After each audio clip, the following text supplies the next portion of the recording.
वाहिगुरु जी का खालसा वाहिगुरु जी की फतेह। गुरु दर ते हाजिर गुरु सवारे खालसा जी, आप जी वडभागे हो जो 8वें पातशाह बाला प्रीतम सतगुरु जिस डिठै सब दुख जाए, इन्हां अजमतां वडियाइयां दे मालक गुरु हरकृष्ण साहब महाराज जी दे पवित्र चरण छोह प्राप्त इतिहासक अस्थान गुरुद्वारा बंगला साहब जी की यात्रा करदियां जुगो जुग अटल छतर चवर तखत दे मालक धन धन धन श्री गुरु ग्रंथ साहिब पातशाह महाराज जी दे हजूर मनुखा जीवन दीयां घड़ियां नूं सफला कर रहे हो। सतगुरु सारियां दी यात्रा सफल करन। हुण समा है गुरु दरबार के निजम अनुसार गुरु इतिहास की चल रही लड़ीवार कथा का अपनियां मन बिरतियां एकागर करो, रसना पवित्र कर दे एक बार, सारे उच्चारण करो जी सतनाम वाहे गुरु जी। ये इतिहास पहले पातशाह जाहर पीर जगत गुरु कल तारन आए श्री गुरु नानक देव महाराज जी का है। प्रसंग है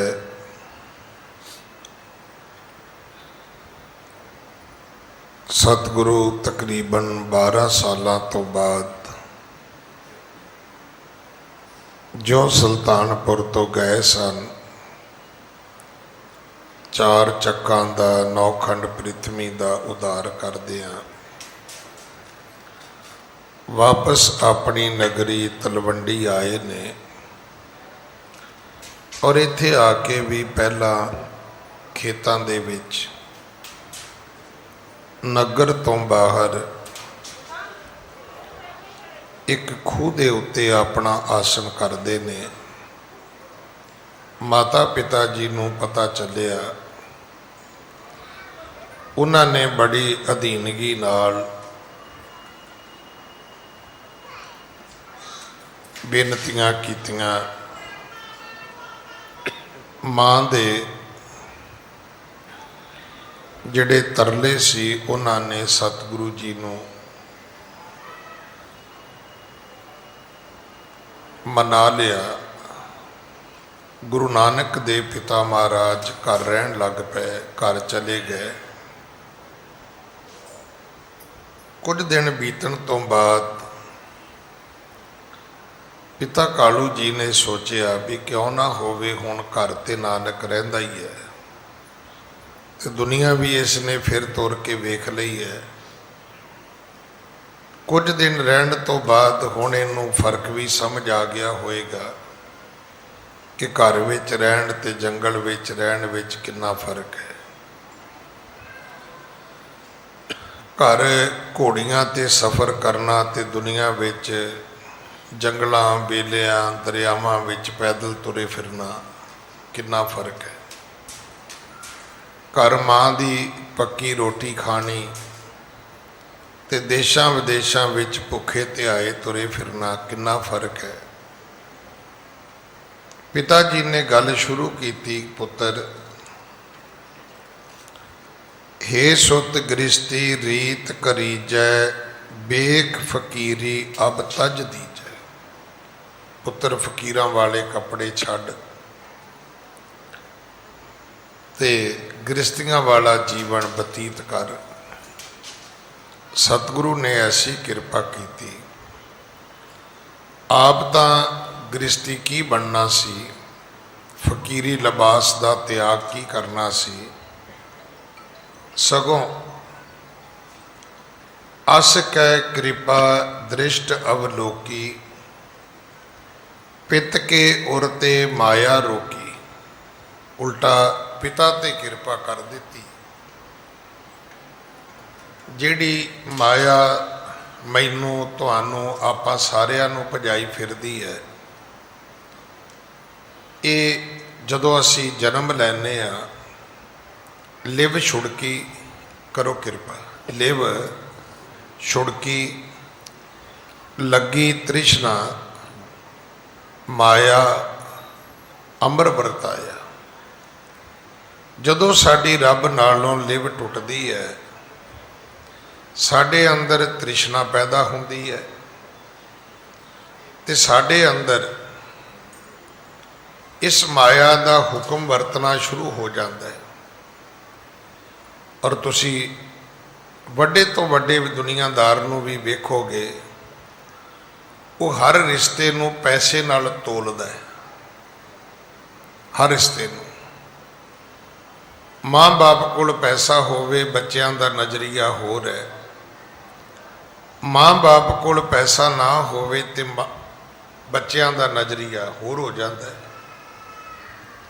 ਕਿਉਂਕਿ ਇਹ ਤਾਂ ਗੁਰਬਾਣੀ 'ਚ ਲਿਖਿਆ ਹੈ ਕਿ ਨਿਰ ਧਨ ਆਦਰ ਕੋਈ ਨਾ ਦੇ, ਕੋਈ ਨਾ ਦੇ ਵਿੱਚ ਧੀਆਂ ਪੁੱਤਰ ਵੀ ਆਉਂਦੇ ਨੇ।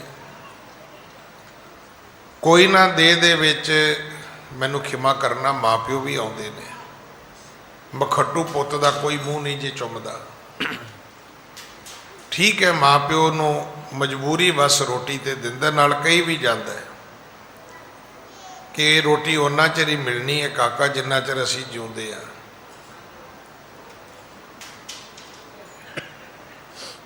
ਜਿਹੜੀ ਸੰਸਾਰ ਦੇ ਵਿੱਚ ਵਡਿਆਈ ਹੈ, ਇਹ ਮਾਇਆ ਕਰਕੇ ਹੈ। ਔਰ ਇਹ ਇੱਕ ਕੌੜਾ ਸੱਚ ਵੀ ਹੈ। ਪਰ ਸਤਿਗੁਰੂ ਜੀ ਨੇ ਕਿਰਪਾ ਕਰ ਦਿੱਤੀ, ਪਿਤਾ ਜੀ ਦੇ ਮਾਇਆ ਦੇ ਛੌੜ ਕੱਟ ਦਿੱਤੇ। ਜਿਵੇਂ ਹੀ ਗੁਰੂ ਦੀ ਕਿਰਪਾ ਹੋ ਗਈ, ਕਿਉਂਕਿ ਗੁਰੂ ਨੂੰ ਸਮਾਂ ਨਹੀਂ ਲੱਗਦਾ। ਸਾਡੇ ਵਿੱਚ ਤੇ ਗੁਰੂ ਵਿੱਚ ਤੇ ਰੱਬ ਵਿੱਚ ਕੀ ਫਰਕ ਹੈ? ਸਾਨੂੰ ਇੱਕ ਕੰਮ ਕਰਨ ਵਾਸਤੇ ਪਹਿਲਾਂ ਤੇ ਪਲਾਨਿੰਗ ਕਰਨ ਤੇ ਬੜਾ ਟਾਈਮ ਲੱਗਦਾ ਹੈ, ਡਰਾਇੰਗਾਂ ਬਣਾਉਣ ਤੇ ਬੜਾ ਟਾਈਮ ਲੱਗਦਾ ਹੈ, ਫਿਰ ਮਟੀਰੀਅਲ ਇਕੱਠਾ ਕਰਨ ਤੇ ਬੜਾ ਟਾਈਮ ਲੱਗਦਾ ਹੈ। ਸਾਨੂੰ ਇੱਕ ਦੂਜੇ ਦੇ ਪ੍ਰਤੀ ਅਗਰ ਅਸੀਂ ਸੁਹਿਰਦ ਹੋਈਏ ਤਾਂ ਵੀ ਬੜਾ ਟਾਈਮ ਲੱਗਦਾ। ਮੈਂ ਤੁਹਾਡੀ ਮਦਦ ਕਰਨੀ ਹੋਵੇ ਬੜਾ ਟਾਈਮ ਲੱਗੇਗਾ, ਤੁਸੀਂ ਮੇਰੀ ਮਦਦ ਕਰਨੀ ਹੋਵੇ ਬੜਾ ਟਾਈਮ ਲੱਗੇਗਾ। ਪਰ ਰੱਬ ਨੂੰ ਕੋਈ ਟਾਈਮ ਨਹੀਂ ਲੱਗਦਾ, ਨਾ ਗੁਰੂ ਨੂੰ ਟਾਈਮ ਲੱਗਦਾ। ਜਿਨ ਮਾਨਸ ਤੇ ਦੇਵਤੇ ਕੀਏ ਕਰਤ ਨਾ ਲਾਗੀ ਵਾਰ। ਮਨੁੱਖਾਂ ਤੋਂ ਦੇਵਤੇ ਬਣਾਉਂਦਿਆਂ ਗੁਰੂ ਨਾਨਕ ਨੂੰ ਸਮਾਂ ਨਹੀਂ ਲੱਗਦਾ। ਰੱਬ ਨੇ ਏਡੀ ਵੱਡੀ ਸ੍ਰਿਸ਼ਟੀ ਬਣਾਈ ਹੈ, ਉਹਨੂੰ ਵੀ ਨਹੀਂ ਸਮਾਂ ਲੱਗਿਆ। ਨਹੀਂ ਤੇ ਮੈਂ ਤਾਂ ਬੜੀ ਦੁਨੀਆ ਘੁੰਮੀ ਹੈ, ਬੜੇ ਦੁਨੀਆ ਦੇ ਅਜੂਬੇ ਵੇਖੇ ਨੇ। ਤੁਸੀਂ ਵੱਡੇ ਜਿਹੜੇ ਵਿਕਸਿਤ ਮੁਲਕ ਨੇ, ਉਹਨਾਂ ਮੁਲਕਾਂ ਦੇ ਕਿਸੇ ਵੀ ਸ਼ਹਿਰ ਵਿੱਚ ਜਾਓਗੇ, ਉਹਦੇ ਵਿੱਚ ਕੋਈ ਨਾ ਕੋਈ ਇੱਕ ਚੀਜ਼ ਐਸੀ ਜ਼ਰੂਰ ਹੋਏਗੀ ਜਿਹੜੀ ਟੂਰਿਜ਼ਮ ਨੂੰ ਬੜਾਵਾ ਦਿੰਦੀ ਹੈ। ਉਹ ਆਪ ਖੁਦ ਬਣਾਉਂਦੇ ਨੇ। ਸਾਡਾ ਕੰਮ ਤੇ ਹਰ ਚੀਜ਼ ਨੂੰ ਢਾਉਣਾ ਹੈ ਨਾ, ਉਹਨਾਂ ਦਾ ਉਲਟਾ ਬਣਾਉਣਾ ਹੈ। ਹੋਰ ਨਹੀਂ ਤੇ ਘੱਟੋ ਘੱਟ ਸ਼ਹਿਰ 'ਚ ਟਾਵਰ ਹੀ ਬਣਾ ਦੇਣਗੇ ਕਿ ਦੁਨੀਆ ਵੇਖਣ ਆਵੇ। ਫਿਰ ਤੁਸੀਂ ਜਾਓਗੇ, ਥੱਲੇ ਬਕਾਇਦਾ ਸਾਈਨ ਬੋਰਡ ਲੱਗੇ ਹੋਏ ਨੇ, ਉਹਦੇ ਤੇ ਲਿਖਿਆ ਹੈ ਕਿੰਨੇ ਮਜ਼ਦੂਰਾਂ ਨੇ ਕੰਮ ਕੀਤਾ, ਕਿੰਨੇ ਇੰਜੀਨੀਅਰ ਲੱਗੇ, ਕਿੰਨੇ ਸਾਲ ਲੱਗੇ, ਕਿਹੜਾ ਕਿਹੜਾ ਮਟੀਰੀਅਲ ਕਿੰਨਾ ਕਿੰਨਾ ਲੱਗਾ। ਸਾਡੇ ਮੋਏ ਪੁੱਛਦੇ ਨੇ ਵੀ ਕਿੱਥੇ ਕੀ ਲੱਗਾ। ਇੱਥੇ 3 ਏਕ ਦਾ ਸੀਮੈਂਟ ਕਹਿ ਕੇ 7 ਏਕ ਦਾ ਲਾ ਦਿੰਦੇ ਨੇ ਅਗਲੇ। ਕੌਣ ਪੁੱਛਦਾ? ਠੇਕੇਦਾਰ ਦੇ ਘਰ ਜਾਣ ਤੋਂ ਪਹਿਲਾਂ ਪੁਲ ਥੱਲੇ ਡਿੱਗ ਪੈਂਦਾ ਹੈ। ਉੱਥੇ ਥੱਲੇ ਵੀ ਲਿਖਿਆ ਹੁੰਦਾ ਹੈ ਕਿ ਇਸ ਬਿਲਡਿੰਗ ਦੀ ਜਿਹੜੀ ਬੁਨਿਆਦ ਹੈ ਉਹ ਇੰਨੀ ਹੈ, ਬੁਨਿਆਦ ਇੰਨੀ ਹੈ, ਬੁਨਿਆਦ ਇੰਨੀ ਹੈ ਵੀ ਇਹ ਤੇ ਬੁਨਿਆਦ ਇੰਨੀ ਹੈ, ਕਿੰਨਾ ਸਮਾਂ ਰਹੇਗਾ ਉਹਦੀ ਮਿਆਦ ਵੀ ਲਿਖ ਦਿੰਦੇ ਨੇ। ਤੋ ਸੱਚੇ ਪਾਤਸ਼ਾਹ ਨੇ ਕਿਰਪਾ ਕੀਤੀ, ਪਿਤਾ ਜੀ ਮਾਇਆ ਤੋਂ ਮੁਕਤ ਹੋ ਗਏ। ਹੁਣ ਸਤਿਗੁਰੂ ਜੀ ਨੇ ਉਪਦੇਸ਼ ਦਿੱਤਾ। ਇੱਥੋਂ ਅੱਜ ਦੀ ਕਥਾ ਆਰੰਭ ਹੈ ਕਿ ਬਚਨਨ ਕੀ ਰਚਨਾ ਸੁਨ ਕਾਲੂ ਤਜੇ ਬਾਰ ਇੱਕ ਜਗਤ ਜਜਨ। ਆਪਣੇ ਪੁੱਤਰ ਨਾਨਕ ਦੇ ਬਚਨ ਸੁਣ ਕੇ ਜਗਤ ਵਾਲੇ ਜੰਜਾਲ ਵੀ ਪਿਤਾ ਜੀ ਨੇ ਛੱਡ ਦਿੱਤੇ। ਹੁਣ ਤੁਸੀਂ ਕਹੋਗੇ ਵੀ ਜੀ ਕੰਮ ਕਰਨੇ, ਧੰਦੇ ਕਰਨੇ ਕੋਈ ਮਾੜੀ ਗੱਲ ਹੈ? ਨਹੀਂ, ਕੋਈ ਮਾੜੀ ਗੱਲ ਨਹੀਂ, ਪਰ ਉਹਦੀ ਕੋਈ ਟਾਈਮ ਲਿਮਿਟ ਤਾਂ ਹੋਣੀ ਚਾਹੀਦੀ ਹੈ, ਕੋਈ ਸਮਾਂ ਸੀਮਾ ਤਾਂ ਹੋਣੀ ਚਾਹੀਦੀ ਹੈ। ਇਹ ਤਾਂ ਨਹੀਂ ਨਾ ਵੀ ਸਿਰ ਕੰਪਿਓ ਪੱਗ ਡਗਮਗੇ ਨੈਣ ਜੋਤ ਤੇ ਹੀਨ। ਸਾਡੀ ਹਾਲਤ ਇਹੀ ਹੈ। ਜਦੋਂ ਚੰਗੇ ਭਲੇ ਸੀ ਉਦੋਂ ਗੁਰਦੁਆਰੇ ਮੱਥਾ ਟੇਕਣ ਨਹੀਂ ਆਏ। ਅਸੀਂ ਗੁਰਦੁਆਰੇ ਮੱਥਾ ਟੇਕਣ ਉਦੋਂ ਆਉਨੇ ਜਦੋਂ ਬਾਹਰੋਂ ਸੜਕ ਤੋਂ ਲੈ ਕੇ 7 ਬੰਦੇ ਅੰਦਰ ਤੱਕ ਫੜ ਕੇ ਲਿਆਉਂਦੇ ਨੇ। ਇਹਨੂੰ ਕਹਿੰਦੇ ਨੇ ਕਿ ਮਰਨੇ ਕੇ ਬਾਅਦ ਇੱਕ ਗੁਨਾਹ ਔਰ ਕरेंगे। ਉਹ ਕਹਿੰਦੇ ਜੀ ਕੀ ਕਰੋਗੇ? ਕਹਿੰਦੇ ਸਭ ਪੈਦਲ ਹੋंगे ਹਮ ਕੰਧੋਂ ਪੇ ਚलेंगे। ਕਹਿੰਦਾ ਅਜੇ ਤੇ ਲੋਕਾਂ ਦੇ ਮੋਢਿਆਂ ਤੇ ਚੜ੍ਹਨਾ ਹੈ। ਜਦੋਂ ਤੂੰ ਲੋਕਾਂ ਨੂੰ ਗੁਰਦੁਆਰੇ ਲੈ ਕੇ ਆਉਣ ਜੋਗਾ ਸੀ, ਤੂੰ ਆਇਆ ਨਹੀਂ। ਐਸੇ ਲੋਕ ਹੈਗੇ ਨੇ ਜਿਨ੍ਹਾਂ ਦੇ ਕੋਲ ਜਵਾਨੀ ਵੀ ਹੈ, ਪੈਸਾ ਵੀ ਹੈ, ਉਹਨਾਂ ਨੇ ਗੱਡੀਆਂ ਰੱਖੀਆਂ ਹੋਈਆਂ ਨੇ। ਉਹ ਸਵੇਰੇ 2 ਵਜੇ 3 ਵਜੇ 4 ਵਜੇ 5 ਵਜੇ 6 ਵਜੇ 7 ਵਜੇ ਉਹ ਗੱਡੀ ਲੈ ਕੇ ਆਉਂਦੇ ਨੇ ਗੁਰਦੁਆਰੇ। ਰਸਤੇ ਵਿੱਚ ਵੇਖਦੇ ਆਉਂਦੇ ਨੇ ਵੀ ਬੱਸ ਅੱਡੇ ਤੇ ਕੋਈ ਸਵਾਰੀ ਤੇ ਨਹੀਂ ਖਲੋਤੀ, ਉਹਨੂੰ ਚੁੱਕ ਲੈਂਦੇ ਨੇ। ਨਾਲ ਉਹਨਾਂ ਨੂੰ ਰਿਕੁਐਸਟ ਕਰਦੇ ਨੇ ਵੀ ਵੀਰ ਜੀ ਮੈਂ ਤੇ ਕੱਲ ਇਸ ਵੇਲੇ ਫੇਰ ਆਵਾਂਗਾ।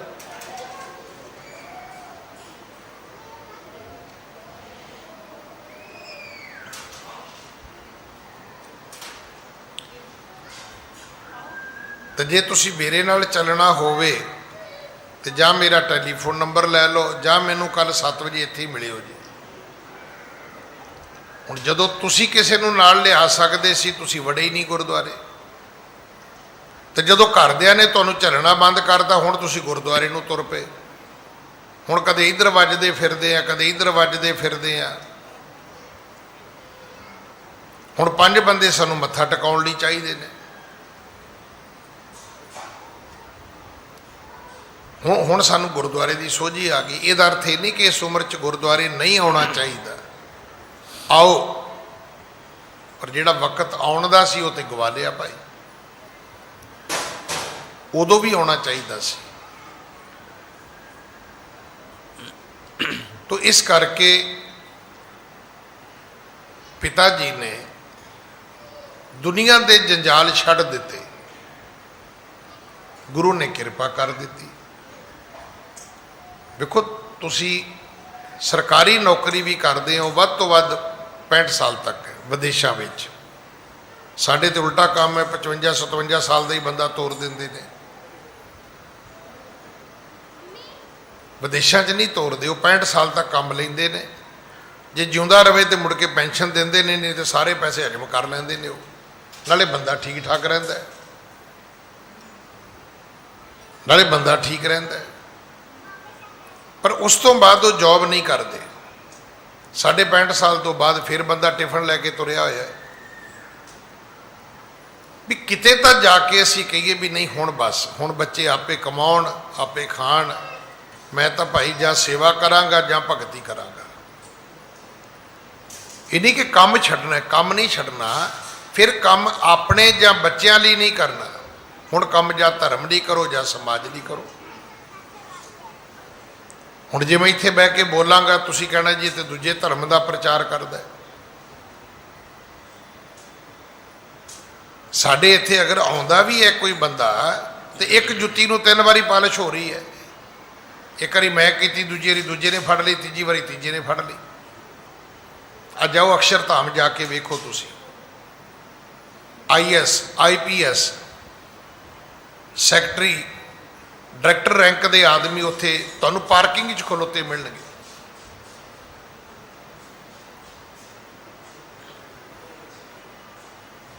वो कहते नहीं सानूं पेंशन बड़ी अच्छी मिलती है, साड़ी बड़ी अच्छी अकोमोडेशन है। हुण पुछो इत्थे क्यों ने? वो कहते जी दो गल्लां ने, एक गल किहड़ी है, गल टाइम पास है, दूजी गल किहड़ी है, दूजी गल चैरिटी है, सेवा है। हुण इहनूं की कहोगे? इहनूं सोने ते सुहागे वाली गल कहोगे तुसीं। ऐसे ये नहीं कि ऐसे गुरुद्वारे लोग नहीं आउंदे, आउंदे ने, पर साडे च विजन नहीं है। बड़े लोग ऐसे भी ने जिहड़े घरों रोटी लैके रिटायरमेंट तो बाद सीसखंड साहब बंगला साहब आउंदे ने, सवेरे 10 बजे तो लैके 4-5 बजे तक सेवा करते हैं, रोटी पल्लिओ खांदे ने। 5 बजे जिवें बाऊ दफ्तर तो घर जाता सी उवें घर नूं तुर पैंदे ने, सिर्फ एक कप चाह दा पींदे ने जोड़ा घर च, बस। असीं उत्थे पिकनिक मनाउने आ। मतलब थोड़ा जिहा सिस्टम देने की लोड़ है। अपनी जिंदगी नूं भी दिओ, अपने धर्म स्थान नूं भी दिओ, अपने धर्म नूं भी दिओ। जिन्ना चिर पिता जी जवान सन गुरु नानक साहब ने कुछ नहीं किया, सगों 2-4 वारी भरमा दिता, आख्या पिता जी लगे रहो लगे रहो लगे रहो। पर हुण जदों दुनिया तो जाण दा वक्त आया तो माया दे विचों बाहर कढ लिया। ये 2-3 दिन कथा मैं रोकी इसे करके। गुरु साहब ने पिता जी को उपदेश दिता, पिता जी दे तो माया का जिहड़ा प्रभाव सी उहनूं रोक दिता। फिर पिता जी को दुनिया के जंजालों विचों कढ दिता। जिहड़े दुनिया के बंधन ने की है, एक जंजाल है। वेखो बच्चे नूं पालना तो गल समझ आउंदी है, पढ़ाउणा भी समझ आउंदी है। हुण पढ़ाउण तो बाद असीं फिर बच्चों के उत्ते फिर भजे फिरदे हैं, फिर तुरे फिरदे हैं। भी किते तो जाके असीं बाहर निकलीए ना, भी नहीं हुण पुत्तर मेरा धर्म कर्म का टाइम है, हुण मैं पंथ बारे सोचांगा, अपनी कौम बारे सोचांगा, मैं उहदे वास्ते कोई अगे कोई समा देंगा। कदे सुनिया तुसीं बंदा कोई आके कहे जी मैं इस ग्रेड का ऑफिसर हाँ और मैं फ्री ऑफ कास्ट सेवा करना चाहना ना। उल्टा सगों ये कहते जी इस रैंक तो आया जी, इन्नी तो मैनू पेंशन मिलती है, इस तो वध तुसीं की दोगे? कि पुछो भी इस तो वध तू लैके की करना है? जिन्हां न्याणिਆਂ ਨੂੰ तू देना है वो न्याणे तेरे नालों वध कमाउंदे ने भाई। गुरु ने कृपा कर दी, पिता जी दे जंजाल कट दिते ने। हाँ जी। बचन की रचना सुन कालू, तजे बार एक जगत जंजालू। निर्मल मन हवै सिमरन लागा, उपजे हो ज्ञान मोह तम भागा। मन निर्मल हो गया, सुरती एकाग्रता विच आ गई, ज्ञान पैदा हो गया। वो एक हनेरा है, ये जिहड़ी अपनी ते अपणियां दी जिहड़ी है ना, एक अंधेरा है। सानू इदां लगदा भी जां मैं आ जां मेरे ने, पर शायद सानू ये नहीं पता कई बारी ना मैं काम आउणा ना मेरे काम आउंदे ने। नहीं, इस तो अगे भी दुनिया है, इस तो अगे भी एक संसार है। जदों मोह के अंधेरे विचों निकलांगे तो प्यार की दुनिया विच साडा प्रवेश होवेगा। फिर असी वेखांगे भी नहीं, ये तो सारे ठीक है, मेरे जिहड़ा बिंदी पिता है ये उहदे पुत्र नहीं है, पर जिहड़ा मेरा नादी पिता है तो सारे उहदे पुत्र ने। एक पिता एक सके हम बारक। हाँ जी। निसुबासुर हर स्यों लेव लागी, हृदय द्वैत जेती सब भागी। दिन रात पिता जी की लिव परमात्मा नाल जुड़ गई। दो चीज़ों का यदा अर्थ है ਕਿ ਤੁਹਾਡੇ ਜੀਵਨ ਵਿੱਚੋਂ ਖਤਮ ਹੋਣਾ ਜ਼ਰੂਰੀ ਹੈ। ਇੱਕ ਜੰਜਾਲ, ਇੱਕ ਮਾਇਆ। ਜੰਜਾਲ ਕੀ ਹੈ? ਆ ਬਿਨਾਂ ਕਾਰਨ ਹੀ ਹੈ। ਤੁਸੀਂ ਅੱਜ ਘਰ ਜਾਇਓ ਆਪਣੇ, ਇੱਕ ਅਲਮਾਰੀ ਆਪਣੇ ਘਰ ਦੀ ਖੋਲਿਓ, ਸਾਰੀਆਂ ਚੀਜ਼ਾਂ ਚੁੱਕ ਕੇ ਥੱਲੇ ਸੁੱਟ ਦਿਓ। ਹੁਣ ਇੱਕ ਇੱਕ ਚੀਜ਼ ਚੁੱਕ ਕੇ ਵੇਖਿਓ ਵੀ ਇਹ ਮੈਂ ਪਾਉਣੀ ਹੈ, ਨਹੀਂ। ਇਹ ਮੈਂ ਵਰਤਣੀ ਹੈ, ਨਹੀਂ। ਕਦੋਂ ਵਰਤੀ ਸੀ ਤੁਹਾਨੂੰ ਚੇਤਾ ਵੀ ਨਹੀਂ ਹੋਣਾ। ਹੋ ਲੈ, ਇਹ ਤੇ ਮੈਂ ਰੱਖ ਕੇ ਭੁੱਲ ਹੀ ਗਿਆ। ਇਹ ਜੰਜਾਲ ਹੈ। ਅਲਮਾਰੀਆਂ ਭਰੀਆਂ ਪਈਆਂ ਨੇ, ਘਰ ਭਰੇ ਪਏ ਨੇ, ਡਰਾਇੰਗ ਰੂਮ ਦੇ ਸਟੋਰ ਬਣ ਗਏ। ਬਣਾਇਆ ਸੀ ਡਰਾਇੰਗ ਰੂਮ। ਉਹ ਜਿਵੇਂ ਕਹਾਵਤ ਹੈ ਨਾ, ਕਹਿੰਦੇ ਵਾਹ ਕਿਸਮਤ ਦਿਆ ਬਲੀਆ, ਰਿੱਧੀ ਖੀਰ ਤੇ ਬਣ ਗਿਆ ਦਲੀਆ। ਸਾਡੀ ਹਾਲਤ ਉਹ ਹੈ। ਬਣਾਇਆ ਡਰਾਇੰਗ ਰੂਮ ਸੀ ਤੇ ਬਣ ਗਿਆ ਸਟੋਰ। ਸਮਾਨ ਹੀ ਇੰਨਾ ਇਕੱਠਾ ਕਰ ਲਿਆ। ਅਗਰ ਤੁਸੀਂ ਚਾਹੋਗੇ ਤੇ ਉਹਦੇ ਵਿੱਚੋਂ 100 ਚੋਂ 70 ਚੀਜ਼ਾਂ ਤੁਸੀਂ ਦਾਨ ਕਰ ਸਕਦੇ ਹੋ ਕਿ ਨਹੀਂ ਇਹ ਮੈਨੂੰ ਕਿਸੇ ਨੂੰ ਦੇ ਦੇਣੀਆਂ ਚਾਹੀਦੀਆਂ ਨੇ। ਇਸੇ ਤਰ੍ਹਾਂ ਦੇ ਦੁਨੀਆ ਦੇ ਤੁਹਾਡੇ ਕੰਮ ਨੇ। ਤੁਸੀਂ ਬੜੇ ਸਾਰੇ ਵੇਖੋਗੇ ਲੋਕ ਐਵੇਂ ਐਡਾ ਵੱਡਾ ਘਰ ਵੜ ਕੇ ਬੈਠੇ ਹੋਏ ਨੇ, ਪੁੱਛੋ ਵੀ ਕਰਨਾ ਕੀ ਹੈ? ਸਾਰਾ ਦਿਨ ਉਹਨਾਂ ਬੂਟਿਆਂ ਨੂੰ ਪਾਣੀ ਪਾਉਂਦੇ ਪਾਉਂਦੇ ਮਰੀ ਜਾਂਦੇ ਨੇ।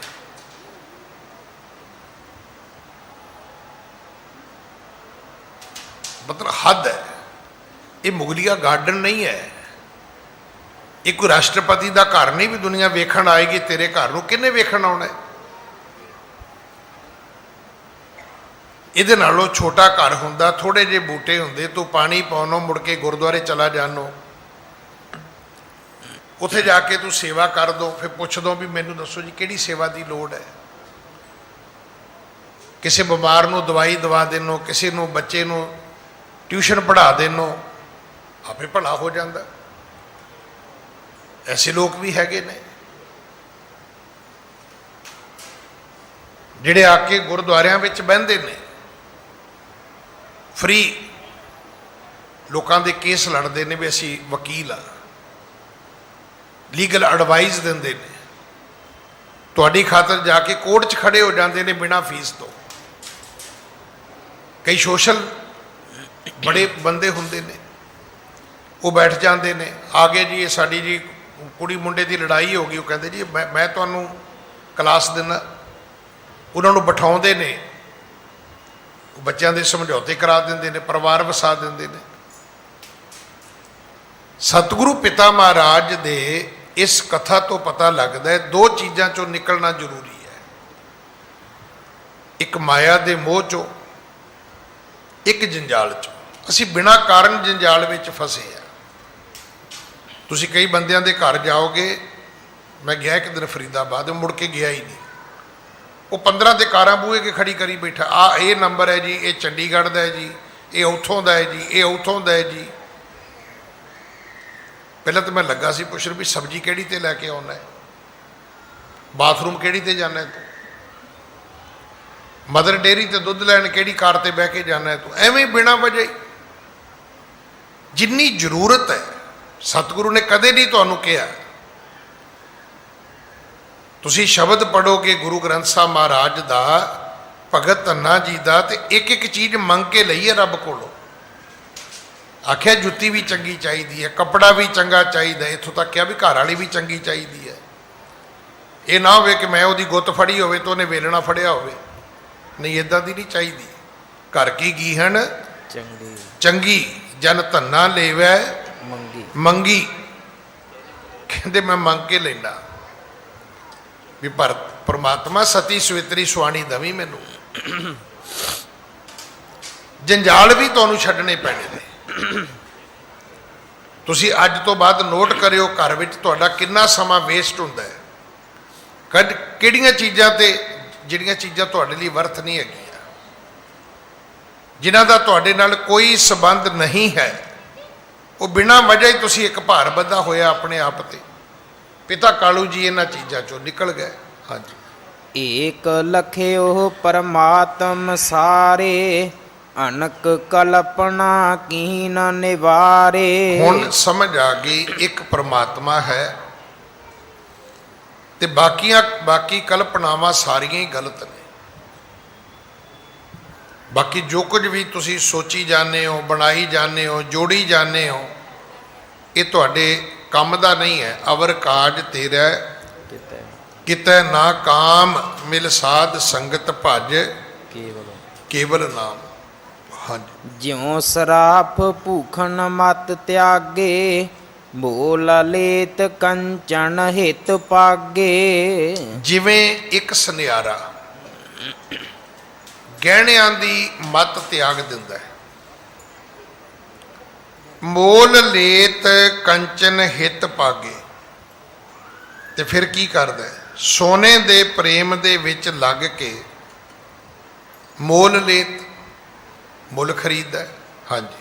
ਕਿਤਕ ਕਾਲ ਇਸ ਰੀਤ ਬਿਤਾਵਾ, ਸਮਾ ਸਰਾਧ ਕਰਨ ਕਉ ਆਵਾ। ਇੱਕ ਦਿਨ ਐਸਾ ਆਇਆ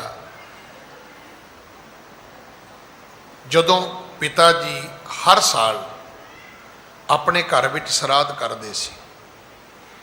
ਵੇਖੋ, ਇੱਥੇ ਬਹਿ ਕੇ ਮੈਂ ਕਹੀ ਜਾਵਾਂ ਜੀ ਕੋਈ ਸਰਾਧ ਸਰੂਦ ਨਹੀਂ ਹੁੰਦੇ। ਜਿਹੜਾ ਹਿੰਦੂ ਮਤ ਹੈ, ਸਨਾਤਨ ਮਤ ਹੈ, ਉਹਦੇ ਜਿਹੜੇ ਧਰਮ ਕਰਮ ਨੇ, ਉਹਦੀ ਇੱਕ ਮਰਿਆਦਾ ਹੈ ਸਰਾਧ ਕਰਨੇ। ਜਿਹੜੇ ਵੇਦ ਨੇ, ਗ੍ਰੰਥ ਨੇ, ਸਿਮਰਤੀਆਂ ਨੇ, ਸ਼ਾਸਤਰ ਨੇ, ਪੁਰਾਣ ਨੇ, ਉਹਨਾਂ ਵਿੱਚ ਲਿਖਿਆ ਹੋਇਆ ਵੀ ਸਰਾਧ ਕਰਨਾ ਚਾਹੀਦਾ। ਹੁਣ ਪਿਤਾ ਕਾਲੂ ਜੀ ਹਿੰਦੂ ਸਨ। ਸਿੱਖੀ ਗੁਰੂ ਨਾਨਕ ਤੋਂ ਸ਼ੁਰੂ ਹੋਈ ਹੈ, ਇਹ ਕਦੇ ਨਹੀਂ ਭੁੱਲਣਾ। ਗੁਰੂ ਨਾਨਕ ਦਾ ਜਨਮ ਸਿੱਖਾਂ ਦੇ ਘਰ ਵਿੱਚ ਨਹੀਂ ਹੋਇਆ। ਇਸੇ ਕਰਕੇ ਪਿਤਾ ਜੀ ਨੇ ਗੁਰੂ ਨਾਨਕ ਸਾਹਿਬ ਦੀ ਜਨਮ ਪੱਤਰੀ ਵੀ ਬਣਾਈ ਸੀ, ਕਿਉਂਕਿ ਜਦੋਂ ਉਹਨਾਂ ਦਾ ਜਨਮ ਹੋਇਆ ਤੇ ਇਹ ਤਾਂ ਨਹੀਂ ਵੀ ਉਹਨਾਂ ਜਨਮ ਲੈਂਦੇ ਹੀ ਕਹਿ ਦਿੱਤਾ ਵੀ ਬਾਪੂ ਮੇਰੀ ਪੱਤਰੀ ਨਾ ਬਣਾਈ। ਹੁਣ ਪਿਤਾ ਜੀ ਦੀ ਸਾਰੀ ਉਮਰ ਲੰਘ ਗਈ, ਸਰਾਧ ਕਰਦੇ ਆ। ਹੁਣ ਠੀਕ ਹੈ, ਗੁਰੂ ਪੁੱਤਰ ਨੇ ਕਿਰਪਾ ਕਰ ਦਿੱਤੀ, ਮਾਇਆ ਦਾ ਮੋਹ ਕੱਟ ਦਿੱਤਾ, ਜੰਜਾਲ ਕੱਟ ਦਿੱਤੇ, ਸੁਰਤੀ ਨਾਮ ਵਾਲੇ ਪਾਸੇ ਲੱਗ ਗਈ, ਪਰ ਸਰਾਧਾਂ ਦੇ ਦਿਨ ਆ ਗਏ। ਤੇ ਅੱਜ ਪਿਤਾ ਕਾਲੂ ਜੀ ਨੇ ਉਹਨੂੰ ਇਹ ਜਾਣ ਕੇ ਵੀ ਇਹ ਵੀ ਇੱਕ ਧਰਮ ਕਰਮ ਹੈ ਆਪਣੇ ਬਜ਼ੁਰਗਾਂ ਦੇ ਨਿਮਿਤ, ਅੱਜ ਉਹ ਆਪਣੇ ਘਰ ਸਰਾਧ ਕਰਦੇ ਨੇ ਪਿਤਾ ਕਾਲੂ ਜੀ। ਹਾਂਜੀ। ਸਰਬ ਸੌਜ ਕਾਲੂ ਅਨਵਾਈ, ਰੀਤ ਸਰਾਧ ਕਰਨੇ ਬਣਵਾਈ। ਸਾਰੇ ਪਦਾਰਥ ਮੰਗਾਏ, ਸਮਗਰੀ ਮੰਗਾਈ, ਜੋ ਕੁਝ ਸਰਾਧ ਵਿੱਚ ਬਣਦਾ ਹੈ ਉਹ ਸਮਾਨ ਇਕੱਠਾ ਕੀਤਾ। ਭੋਜਨ ਕਰਿਓ ਦਿਜਨ ਕੇ ਹੇਤਾ, ਪੀਰ ਪੂਰ ਭਰ ਰਹੀ ਨਕੇਤਾ। ਘਰ ਪੰਡਤ ਵੀ ਬੁਲਾਏ, ਸਾਧੂ ਵੀ ਬੁਲਾਏ, ਘਰ ਭਰ ਗਿਆ, ਸਭ ਨੂੰ ਸਰਾਧ ਦਾ ਭੋਜਨ ਖਵਾਇਆ। ਹਾਂਜੀ। ਪੰਡਤ ਇੱਕ ਬੁਲਾਏ ਤਿਹ ਕਾਲਾ, ਬੈਠੇ ਹੋ ਕਰਨ ਸ਼ਰਾਧ ਵਿਸਾਲਾ। ਉਹਨਾਂ ਪੰਡਤਾਂ ਖਾਣ ਪੀਣ ਵਾਲਿਆਂ ਵਿੱਚੋਂ ਇੱਕ ਪੰਡਤ ਵੱਖਰਾ ਹੋ ਕੇ ਬਹਿ ਗਿਆ ਤੇ ਉਹਨੇ ਜਿਹੜੇ ਉਹ ਸਰਾਧ ਵੇਲੇ ਕੋਈ ਮੰਤਰ ਪੜ੍ਹਦੇ ਹੋਣਗੇ। ਵੇਖੋ, ਮੈਨੂੰ ਨੌਲੇਜ ਨਹੀਂ ਜਿਹਦਾ ਮੈਂ ਕੋਈ ਵਿਆਖਿਆ ਕਰ ਸਕਾਂ, ਪਰ ਇੱਕ ਪੰਡਤ ਵੱਖਰਾ ਬਹਿ ਕੇ ਉਹ ਸਰਾਧ ਦੀ ਜਿਹੜੀ ਮਰਿਆਦਾ ਹੋਏਗੀ, ਪ੍ਰਕਿਰਿਆ ਹੋਏਗੀ, ਉਹਨੂੰ ਪੂਰਾ ਕਰਨ ਲੱਗ ਗਿਆ। ਹਾਂਜੀ। ਤਬ ਚਲ ਸਹਿਜ ਸੁਪਾਇਕ ਆਏ, ਜੇ ਬੇਦੀ ਕੁਲ ਪਾਨ ਸੁਹਾਏ। ਇਤਨੇ ਨੂੰ ਗੁਰੂ ਨਾਨਕ ਸਾਹਿਬ ਘਰ ਆ ਗਏ। ਘਰ ਆ ਕੇ ਕੀ ਵੇਖਿਆ? ਕਿਉਂਕਿ ਗੁਰੂ ਸਾਹਿਬ ਦੀ ਕਥਾ ਨੂੰ ਜਦੋਂ ਸੁਣਨਾ, ਧਿਆਨ ਰੱਖਣਾ, ਉਹ ਆਪਣੀ ਮੌਜ ਵਿੱਚ ਰਹਿੰਦੇ ਸੀ। ਘਰ ਬੈਠੇ ਨੇ ਤੇ ਘਰ ਬੈਠੇ ਨੇ, ਬਾਹਰ ਖੇਤ ਚਲੇ ਗਏ ਤੇ ਖੇਤਾਂ 'ਚ ਬੈਠੇ ਰਹੇ। ਜਦੋਂ ਗੁਰੂ ਜੀ ਬਾਹਰੋਂ ਖੇਤਾਂ ਤੋਂ ਘਰ ਆਏ, ਹੁਣ ਹੋ ਸਕਦਾ ਉਹ ਇੱਕ ਦਿਨ ਪਹਿਲਾਂ ਦੇ ਗਏ ਹੋਣ, ਘਰ ਆ ਕੇ ਕੀ ਵੇਖਿਆ? ਘਰ ਭਰਿਆ ਪਿਆ, ਬੜੇ ਲੰਗਰ ਭੋਜਨ ਤਿਆਰ ਹੋਏ ਨੇ, ਪੰਡਤ ਇੱਕ ਬੈਠਿਆ ਕੋਈ ਕਿਰਿਆ ਕਰਮ ਕਰ ਰਿਹਾ ਹੈ। ਹਾਂਜੀ। ਪਿਤ ਕੇ ਨਿਕਟ ਬੈਠ ਸੁਖ ਧਾਮਾ, ਬਚਨ ਬਣੇ ਤੇ ਛਿਨ ਅਬਰਾਮਾ। ਹੁਣ ਕਿਤੇ ਸਾਡੇ ਵਰਗੇ ਅੰਮ੍ਰਿਤਧਾਰੀ ਸਿੰਘ ਹੁੰਦੇ, ਗੁਰੂ ਨਾਨਕ ਸਾਹਿਬ 4 ਠੁੱਡੇ ਮਾਰਨੇ ਸੀ ਬਾਪੂ ਨੂੰ, 5 ਮਾਰਨੇ ਸੀ ਪੰਡਤ ਨੂੰ, ਪਤੀਲੇ ਘਰ ਦੇ ਮਾਰਨੇ ਸੀ ਮੂਧੇ, ਤੇ ਬਾਕੀ ਸਾਧਾਂ ਨੂੰ ਡੰਗ ਚੁੱਕ ਕੇ ਕਹਿਣਾ ਸੀ ਵੀ ਚੱਲਦੇ ਹੋ ਕਿ ਨਹੀਂ ਹੋਏ। ਮੈਨੂੰ ਖਿਮਾ ਕਰਨਾ, ਅੱਜ ਇਦਾਂ ਦਾ ਧਰਮ ਅਸੀਂ ਅਡਾਪਟ ਕਰ ਲਿਆ ਕਿਉਂਕਿ ਸਾਡੇ 'ਚ ਕੱਟੜਤਾ ਹੈ, ਪਰਪੱਕਤਾ ਨਹੀਂ ਹੈ। ਚਾਹੀਦਾ ਇਹ ਹੈ ਵੀ ਅਸੀਂ ਇੰਨੇ ਪਰਪੱਕ ਹੋਈਏ ਵੀ ਸਾਡੇ ਆਲੇ ਦੁਆਲੇ ਕੋਈ ਕੁਝ ਵੀ ਕਰੀ ਜਾਵੇ। ਮੈਂ ਆਪ ਜੀ ਨੂੰ ਆਪਣੇ ਮਿੱਤਰ ਦੀ ਗੱਲ ਸੁਣਾਈ, ਅੱਜ ਉਹ ਦੁਨੀਆ 'ਚ ਨਹੀਂ ਹੈਗਾ, ਔਰ ਇਹ ਗੱਲ ਵੀ ਉਹਨਾਂ ਦੇ ਚੜ੍ਹਾਈ ਕੀਤਿਆਂ ਨੂੰ 1.5-2 ਸਾਲ ਹੋਏ ਨੇ, ਤੇ ਗੱਲ 5-7 ਸਾਲ ਹੀ ਪੁਰਾਣੀ। ਇਹ ਉਸ ਵੇਲੇ ਦੀ ਗੱਲ ਹੈ ਜਦੋਂ ਉਹਨਾਂ ਦੀ ਉਮਰ 60-65 ਸਾਲ ਹੋਏਗੀ। ਕਹਿੰਦੇ ਵਿਆਹ ਸ਼ਾਦੀ 'ਚ ਇਕੱਠੇ ਹੋਏ, ਉਹ ਕਹਿੰਦੇ ਪਾਲ ਜੀ ਪੀਓ। ਉਹ ਕਹਿੰਦੇ ਭਾਈ ਮੈਂ ਤੇ ਕਦੇ ਪੀਤੀ ਨਹੀਂ, ਤੁਸੀਂ ਪੀਓ, ਮੈਂ ਤੁਹਾਨੂੰ ਕੁਝ ਕਹਿ ਰਿਹਾ। ਕਹਿੰਦੇ ਨਹੀਂ ਪੀਓ। ਉਹ ਕਹਿੰਦੇ ਭਾਈ ਮੈਂ ਜਦੋਂ ਤੁਹਾਨੂੰ ਕਹਿ ਰਿਹਾ ਵੀ ਮੈਂ ਕਦੇ ਪੀਤੀ ਨਹੀਂ, ਮੈਨੂੰ ਸਵਾਦ ਹੀ ਨਹੀਂ ਪਤਾ। ਕਹਿੰਦੇ ਸਿਰ 'ਚ ਪਾ ਦਿਆਂਗੇ। ਉਹਨਾਂ ਸੋਚਿਆ ਵੀ ਸ਼ਾਇਦ ਐਵੇਂ ਹੀ ਕਹਿੰਦੇ ਉਹ ਸੱਚੀ ਪਾਤੀ ਉਹਨਾਂ ਸਿਰ 'ਚ ਉਹਦੇ। ਕਹਿੰਦੇ ਮੈਂ ਘਰ ਜਾ ਕੇ ਨਹਾ ਲਿਆ ਵੀ ਮੈਂ ਇਹਨਾਂ ਮੂਰਖਾਂ ਨੂੰ ਕੀ ਕਵਾਂ। ਹੋਰ ਤਰ੍ਹਾਂ ਦੇ ਹੁੰਦੇ ਤੇ ਤੁਸੀਂ ਕਹਿਣਾ ਸੀ ਵੀ ਉੱਥੇ ਤੇ ਇੱਕ ਅੱਧਾ ਬੰਦਾ ਝਟਕਾ ਦੇਣਾ ਚਾਹੀਦਾ ਸੀਗਾ। ਤੁਸੀਂ ਕੀ ਸੋਚਦੇ ਹੋ? ਵੇਖੋ ਪਾਲ ਜੀ ਨੇ ਤੇ ਘਰ ਜਾ ਕੇ ਨਹਾ ਲਿਆ, ਕੱਪੜੇ ਧੋ ਕੇ ਦੂਜੇ ਪਾ ਲਏ, ਨਵੇਂ ਪਾ ਲਏ, ਕੇਸੀ ਇਸ਼ਨਾਨ ਕਰ ਲਿਆ, ਪਰ ਜਿਨ੍ਹਾਂ ਨੇ ਉਹਦੇ ਸਿਰ 'ਚ ਸ਼ਰਾਬ ਪਾਈ ਹੋਏਗੀ ਉਹ ਅੱਜ ਉਹਨਾਂ ਦੇ ਜਾਣ ਤੋਂ ਬਾਅਦ ਵੀ ਸ਼ਰਮਿੰਦੇ ਹੋਣਗੇ ਵੀ ਅਸੀਂ ਇਹ ਕੀ ਕੀਤਾ, ਕਿਉਂਕਿ ਸਿਰ 'ਚ ਪਾ ਕੇ ਵੀ ਉਹਦੇ ਮੂੰਹ 'ਚ ਨਹੀਂ ਪਾ ਸਕੇ। ਇਹ ਪਰਪੱਕਤਾ ਹੈ। ਤੇ ਇੱਥੇ ਤੁਹਾਨੂੰ 29 ਬੰਦੇ ਟੱਕਰਨਗੇ, ਉਹ ਜੀ ਮੇਰੇ ਤੋਂ ਗਲਤੀ ਹੋ ਗਈ। ਕੀ ਹੋ ਗਈ? ਉਹ ਜੀ ਯਾਰ ਦੋਸਤ ਬੈਠੇ ਸੀ, ਉਹਨਾਂ ਸ਼ਰਾਬ ਪਿਆਤੀ। ਤੈਨੂੰ ਯਾਰ ਕਿਉਂ ਨਾ ਪਿਆਤੀ? ਉਹਨਾਂ ਨੇ ਵੀ ਕਿਤੇ ਨਾ ਕਿਤੇ ਤੂੰ ਕਮਜ਼ੋਰ ਸੀਗਾ। ਉਹ ਜੀ ਬੱਚਾ ਜੀ ਪੜ੍ਹਨ ਗਿਆ ਜੀ, ਉਹਨੇ ਵਾਲ ਕਟਾਤੇ। ਵਾਲ ਨਹੀਂ ਕਟਾਏ, ਉਹ ਪਹਿਲਾਂ ਹੀ ਤਿਆਰ ਬੈਠਾ ਸੀ। ਉਹ ਤੇ ਸੋਚਦਾ ਸੀ ਮਾਂ ਪਿਓ ਘਰੋਂ ਕੱਢਣ ਦੇ ਵਾਲ ਕਟਾਵਾਂ ਮੈਂ। ਪਰ ਜੇ ਕਿਤੇ ਉਸ ਬੱਚੇ 'ਚ ਪਰਪੱਕਤਾ ਹੁੰਦੀ, ਉਹਦੇ ਵਾਲ ਦੁਨੀਆ 'ਚ ਕੋਈ ਨਹੀਂ ਕੱਟ ਸਕਦਾ, ਕੋਈ ਕੱਟ ਹੀ ਨਹੀਂ ਸਕਦਾ। ਤੁਹਾਡੇ ਗੁਰੂ ਦੇ 7 ਸਾਲ ਤੇ 9 ਸਾਲ ਦੇ ਪੁੱਤਰਾਂ ਨੂੰ ਕੋਈ ਵਜ਼ੀਰ ਖਾਂ ਨਾ ਨਮਾਜ਼ ਪੜ੍ਹਾ ਸਕਿਆ, ਨਾ ਰੋਜ਼ੇ ਰਖਾ ਸਕਿਆ, ਨਾ ਕਲਮਾ ਪੜ੍ਹਾ ਸਕਿਆ। ਉਹਦੇ ਡੋਲੇ, ਉਹਦੀਆਂ ਜਗੀਰਾਂ, ਉਹਦੀਆਂ ਦਿੱਤੀਆਂ ਸਰਦਾਰੀਆਂ ਕਿਸੇ ਕੰਮ ਨਾ ਆਈਆਂ। ਉਹਨਾਂ ਬੱਚਿਆਂ ਨੇ ਕਿਹਾ ਵੀ ਸਾਨੂੰ ਨੀਹਾਂ 'ਚ ਖਲੋਣਾ ਮਨਜ਼ੂਰ ਹੈ, ਸਾਨੂੰ ਆਪਣਾ ਧਰਮ ਛੱਡਣਾ ਮਨਜ਼ੂਰ ਨਹੀਂ ਹੈ। ਤੇ ਅੱਜ ਤੁਸੀਂ ਦੱਸੋ ਵੀ ਸ਼ਰਮਿੰਦਾ ਕੌਣ ਹੈ? ਸ਼ਰਮਿੰਦੀ ਉਹ ਤਵਾਰੀਖ ਹੈ।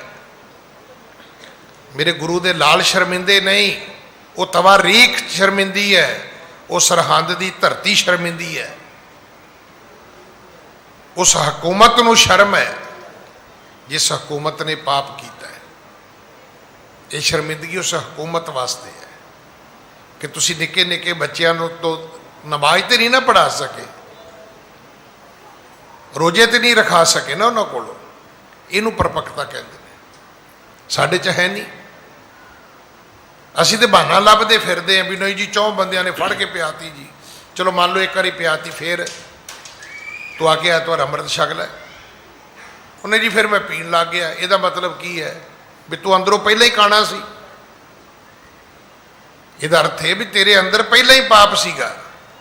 ਤੂੰ ਤੇ ਲੱਭਦਾ ਸੀ ਵੀ ਕੋਈ ਮੂੰਹ 'ਚ ਪਾਵੇ ਤੇ ਇਹ ਨਾਲੀ ਸ਼ੁਰੂ ਹੋਵੇ, ਇਹ ਪਾਈਪ ਸ਼ੁਰੂ ਹੋਵੇ ਤੇ ਮੁੜ ਕੇ ਸਪਲਾਈ ਸ਼ੁਰੂ ਹੋ ਜੇ।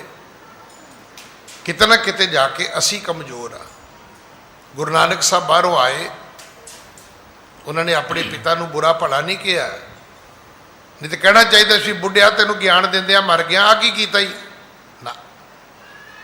ਬਾਹਰੋਂ ਆਏ, ਵੇਖੋ ਸੁਣੋ ਕੀ ਲਿਖਿਆ। ਤਬ ਚੱਲ ਸਹਿਜ ਸੁਭਾਇਕ ਆਏ, ਹੌਲੀ ਹੌਲੀ ਤੁਰਦੇ ਤੁਰਦੇ ਗੁਰੂ ਨਾਨਕ ਸਾਹਿਬ ਘਰ ਵਿਹੜੇ 'ਚ ਆਏ। ਜੇ ਬੇਦੀ ਕੁਲ ਭਾਣ ਸੁਹਾਏ। ਕੌਣ ਨੇ? ਕਹਿੰਦੇ ਤੇ ਬੇਦੀ ਕੁਲ ਦੇ ਸੂਰਜ ਨੇ। ਪਿਤ ਕੇ ਨਿਕਟ ਬੈਠ ਸੁਖ ਧਾਮਾ। ਬਿਲਕੁਲ ਜਾ ਕੇ ਕੋਲ ਆਪਣੇ ਪਿਤਾ ਜੀ ਦੇ ਬੈਠ ਗਏ। ਹੁਣ ਪਿਤਾ ਤੇ ਕਾਲੂ ਨਹੀਂ ਰਹਿਣਾ ਹੈ। ਲੱਖ ਗੁਰੂ ਨਾਨਕ ਵੱਡੇ ਹੋਣ, ਇਹ ਚੇਤਾ ਰੱਖਣਾ। ਜਦੋਂ ਪਿਤਾ ਦੀ ਗੱਲ ਆਏਗੀ ਉਦੋਂ ਕਲਿਆਣ ਦਾਸ ਜੀ ਦਾ ਨਾਮ ਆਏਗਾ। ਉਦੋਂ ਇਹ ਵਡਿਆਈ ਉਹਨਾਂ ਦੇ ਖਾਤੇ ਵਿੱਚ ਜਾਵੇਗੀ ਕਿ ਧੰਨ ਧੰਨ ਪਿਤਾ, ਧੰਨ ਧੰਨ ਕੁਲ, ਧੰਨ ਧੰਨ ਸੋ ਜਨਨੀ ਜਿਨ ਗੁਰੂ ਜਣਿਆ ਮਾਏ। ਸਵਾਲ ਹੀ ਨਹੀਂ ਤੁਹਾਡੇ ਮਾਪਿਓ ਸ਼ਰਾਬੀ ਨੇ, ਕਬਾਬੀ ਨੇ, ਕੌਣ ਨੇ? ਵੱਡੇ ਤੋਂ ਵੱਡੇ ਗੁਰਮੁਖ ਨੂੰ ਵੀ ਇਹ ਚੇਤਾ ਰਹਿਣਾ ਚਾਹੀਦਾ ਹੈ ਕਿ ਲੱਖ ਤੇਰਾ ਮਾਪਿਓ ਸ਼ਰਾਬੀ ਕਬਾਬੀ ਹੋਵੇ, ਪਰ ਮਾਪਿਓ ਤੇ ਉਹੀ ਨੇ, ਤੂੰ ਨਹੀਂ ਹੈ। ਤੈਨੂੰ ਉਹਨਾਂ ਦੀ ਕਦਰ ਕਰਨੀ ਬਣਦੀ ਹੈ, ਤੈਨੂੰ ਉਹਨਾਂ ਦਾ ਸਨਮਾਨ ਸਤਿਕਾਰ ਕਰਨਾ ਬਣਦਾ ਹੈ। ਹੌਲੀ ਹੌਲੀ ਗਏ ਪਿਤਾ ਜੀ ਦੇ ਕੋਲ ਜਾ ਕੇ ਬਹਿ ਗਏ। ਜਦੋਂ ਕੋਲ ਜਾ ਕੇ ਬਹਿ ਗਏ ਤੇ ਬਚਨ ਭਨੇ ਤੇ ਛਿਨ ਅਬਰਾਮਾ, ਤੇ ਹੌਲੀ ਜੀ ਆਪਣੇ ਪਿਤਾ ਜੀ ਦੇ ਕੋਲ ਉਹਨਾਂ ਦੇ ਕੰਨ ਵਿੱਚ ਜਾ ਕੇ ਇੱਕ ਗੱਲ ਆਖੀ ਹੈ। ਹਾਂਜੀ, ਪਰਚੇ ਕੌਣ ਕਾਜ ਮਹਿ ਤਾਤਾ, ਭੀਰ ਅਜਰ ਕਹੀਏ ਬੇਰ ਤਾਂਤਾ। ਆਖਿਆ ਪਿਤਾ ਜੀ ਬੜਾ ਘਰ ਭਰਿਆ ਹੈ ਆਪਣਾ, ਬੜੀ ਭੀੜ ਹੈ। ਭੀੜ ਤੋਂ ਭਾਵ ਹੈ ਭੀੜ, ਬੜੇ ਲੋਕ ਨੇ। ਤੇ ਕੌਣ ਕਾਜ,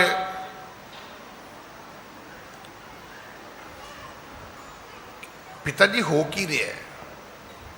ਪਰਚੇ ਕੌਣ ਕਾਜ ਮੈਂ ਤਾਤਾ। ਪਿਤਾ ਜੀ ਅੱਜ ਕਿਹੜੇ ਕੰਮ 'ਚ ਮਸ਼ਰੂਫ ਹੋ? ਇਹ ਕੀ ਕਰ ਰਹੇ ਹੋ? ਬੜੀ ਅੱਜ ਭੀੜ ਇਕੱਠੀ ਕੀਤੀ, ਬੜੇ ਲੋਕ ਆਪਣੇ ਘਰ ਆਏ ਨੇ। ਹਾਂਜੀ, ਸੁਣ ਕਰ ਕਾਹਲੂ ਬਚਨ ਉਚਾਰੇ, ਪਿਤਰਨ ਕੇਰ ਸ਼ਰਾਧ ਹਮਾਰੇ। ਆਪਾਂ ਕੀ ਸੋਚਦੇ ਵੀ ਗੁਰੂ ਨਾਨਕ ਸਾਹਿਬ ਨੂੰ ਇਹ ਨਹੀਂ ਪਤਾ ਲੱਗਾ ਮੇਰਾ ਬਾਪ ਕੀ ਕਰਦਾ ਹੈ? ਪਤਾ ਸੀ, ਪਰ ਗੱਲ ਕਰਨ ਦਾ ਤਰੀਕਾ ਹੈ। ਬਸ ਇਸੇ ਨੂੰ ਗੁਰਮਤਿ ਕਹਿੰਦੇ ਨੇ, ਇਸੇ ਨੂੰ ਸਿੱਖਿਆ ਕਹਿੰਦੇ ਨੇ, ਇਸੇ ਨੂੰ ਗਿਆਨ ਕਹਿੰਦੇ ਨੇ। ਮੈਂ ਤਾਂ ਕਈ ਵਾਰੀ ਆਪਣੇ ਸੇਵਾਦਾਰ ਨੂੰ ਘੱਲਾਂ ਤੇ ਮੈਂ ਕਹਿੰਦਾ ਕਿ ਜਾਈ ਉਹ ਜਿਹੜੇ ਸਰਦਾਰ ਜੀ ਨੇ ਉਹਨਾਂ ਨੂੰ ਕਵੀਂ ਕਿ ਤੁਹਾਨੂੰ ਭਾਈ ਸਾਹਿਬ ਯਾਦ ਕਰਦੇ ਆ। ਮੈਂ ਇਹ ਗੱਲ ਤੁਹਾਨੂੰ ਲਿਖ ਕੇ ਦਿੰਦਾ ਕਿ ਜਿੱਡੇ ਮਰਜ਼ੀ ਵੱਡੇ ਬੰਦੇ ਨੂੰ ਤੁਸੀਂ ਇਹ ਗੱਲ ਸੁਨੇਹਾ ਘੱਲਦੇ ਹੋ ਕਿ ਜੀ ਉਹ ਤੁਹਾਨੂੰ ਯਾਦ ਕਰਦੇ ਨੇ, ਉਹ ਮੁੜ ਆਏਗਾ। ਤੇ ਜੇ ਮੈਂ ਕਹਾਂ ਵੀ ਜਾ ਉਹਨੂੰ ਬੁਲਾ ਕੇ ਲਿਆ, ਤੇ ਜਾ ਕੇ ਕਵੇ ਜੀ ਉਹ ਤੁਹਾਨੂੰ ਭਾਈ ਸਾਹਿਬ ਬੁਲਾਉਂਦੇ ਨੇ, ਉਹ ਕਹੂਗਾ ਮੈਂ ਭਾਈ ਸਾਹਿਬ ਦਾ ਕਰਜ਼ਾ ਕਦੋਂ ਦਾ ਦੇਣਾ? ਵੀ ਮੇਰੀਆਂ ਕਿਹੜਾ ਕਿਸ਼ਤਾਂ ਫਸੀਆਂ ਨੇ, ਭਾਈ ਸਾਹਿਬ ਮੈਨੂੰ ਬੁਲਾਉਂਦੇ ਨੇ। ਹੁਣ ਹੈ ਗੱਲ ਕਰਨ ਦਾ ਤਰੀਕਾ ਹੀ ਹੈ। ਗੱਲ ਇੰਨੀ ਹੈ ਕਿ ਤੁਸੀਂ ਉਹਨੂੰ ਵਾਪਸ ਆਪਣੇ ਕੋਲ ਸੱਦਣਾ ਚਾਹੁੰਦੇ ਹੋ, ਤੇ ਕਿਵੇਂ ਸੱਦਣਾ ਚਾਹੁੰਦੇ ਹੋ, ਤੁਹਾਨੂੰ ਕੀ ਕਹਿਣਾ ਚਾਹੀਦਾ, ਉਹਦੀ ਇੱਕ ਸ਼ਬਦਾਵਲੀ ਹੈ। ਜਦੋਂ ਅਸੀਂ ਸਕੂਲ ਪੜ੍ਹਦੇ ਸੀ ਨਾ, ਬੜੀ ਸਿੰਪਲ ਗੱਲ ਸਮਝਾਈ। ਕਹਿੰਦੇ ਪੁੱਤਰ ਇਹ ਵੀ ਕਿਹਾ ਜਾ ਸਕਦਾ ਹੈ ਇਹ ਤੁਹਾਡੇ ਪਿਤਾ ਜੀ ਨੇ, ਇਹ ਵੀ ਕਿਹਾ ਜਾ ਸਕਦਾ ਵੀ ਇਹ ਤੁਹਾਡੇ ਮਾਤਾ ਦੇ ਖਸਮ ਨੇ। ਗੱਲਾਂ ਦੋਵੇਂ ਸੱਚੀਆਂ ਨੇ, ਝੂਠੇ 'ਚ ਕਿਹੜਾ ਹੈ? ਪਿਤਾ ਮਾਤਾ ਦੇ ਖਸਮ ਨੂੰ ਹੀ ਕਹਿੰਦੇ ਨੇ। ਹੁਣ ਇਹ ਵੀ ਕਿਹਾ ਜਾ ਸਕਦਾ ਹੈ ਤੇ ਪਿਤਾ ਜੀ ਵੀ ਕਿਹਾ ਜਾ ਸਕਦਾ ਹੈ। ਹੁਣ ਪਿਤਾ ਜੀ ਕਹੋ ਤੇ ਕਿੰਨੀ ਸ਼ਾਨ ਹੈ, ਕਿੰਨਾ ਸਲੀਕਾ ਨਜ਼ਰ ਆਉਂਦਾ ਹੈ।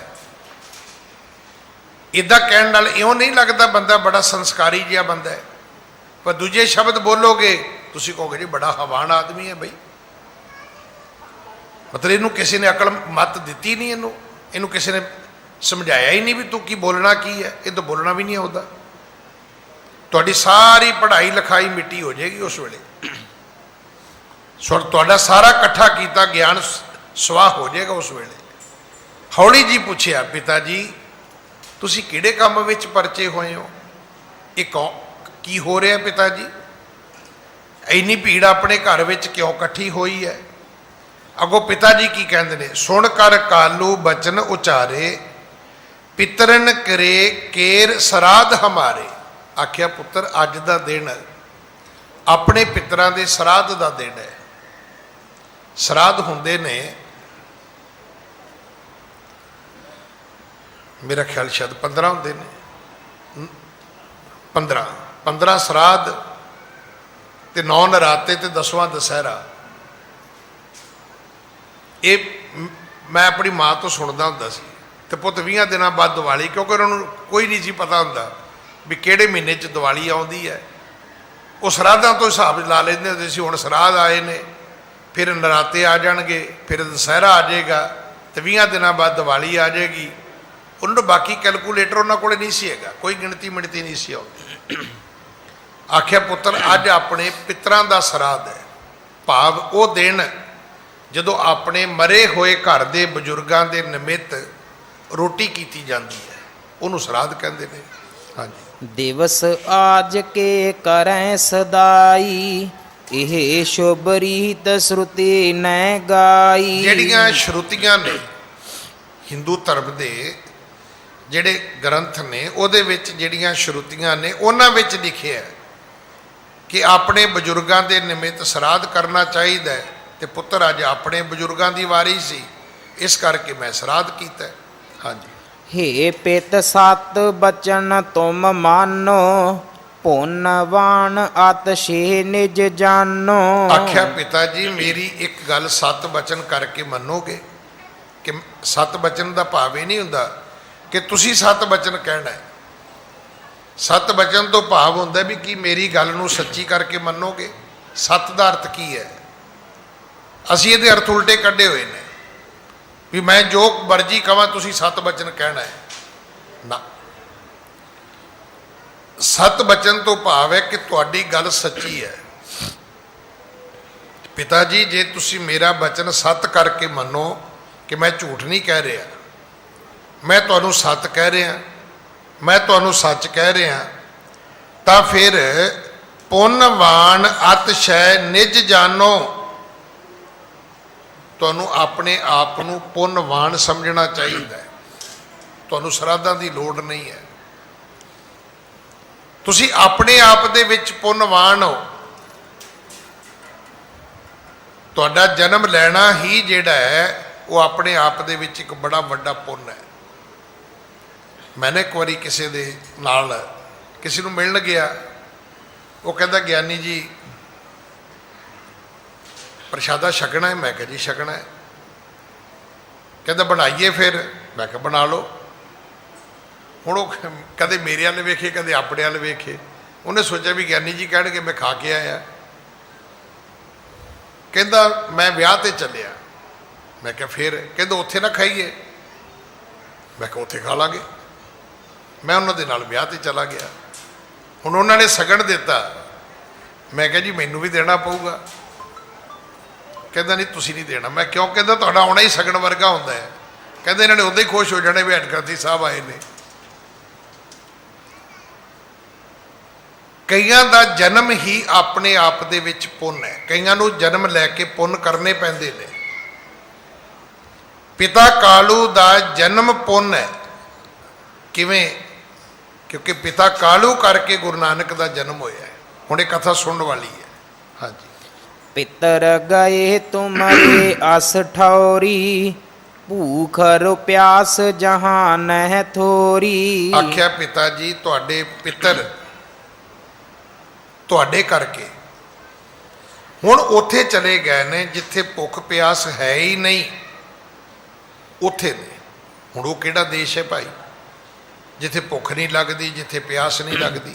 ਹਾਂਜੀ। ਨਾਹੇ ਸ਼ਰਾਧ ਕੀ ਕਰਤ ਉਡੀਕਾ, ਰਹਿਤ ਸਦੀਵ ਤਹਾਂ ਸੁਖ ਨੀਕਾ। ਉੱਥੇ ਸਰਾਧਾਂ ਦੀ ਪਿੱਤਰ ਉਡੀਕ ਨਹੀਂ ਕਰਦੇ ਕਿਉਂਕਿ ਉਹ ਰੱਜੇ ਪੁੱਜੇ ਰਹਿੰਦੇ ਨੇ। ਹੁਣ ਭੋਜਨ ਦੀ ਉਡੀਕ ਤਾਂ ਭੁੱਖੇ ਨੂੰ ਹੁੰਦੀ ਹੈ। ਰੱਜਾ ਪੁੱਜਾ ਥੋੜਾ ਉਡੀਕੇਗਾ ਵੀ ਮਾਂ ਰੋਟੀ ਲੈ ਕੇ ਆਈ ਕਿ ਨਹੀਂ ਆਈ। ਜਿਹਨੂੰ ਭੁੱਖ ਲੱਗੀ ਉਹ ਤੇ 4 ਵਾਰੀ ਪੁੱਛੇਗਾ ਵੀ ਪਤਾ ਕਰੋ ਵੀ ਘਰੋਂ ਕੋ ਤੁਰਿਆ ਵੀ ਹੈ ਰੋਟੀ ਲੈ ਕੇ ਕਿ ਨਹੀਂ ਤੁਰਿਆ।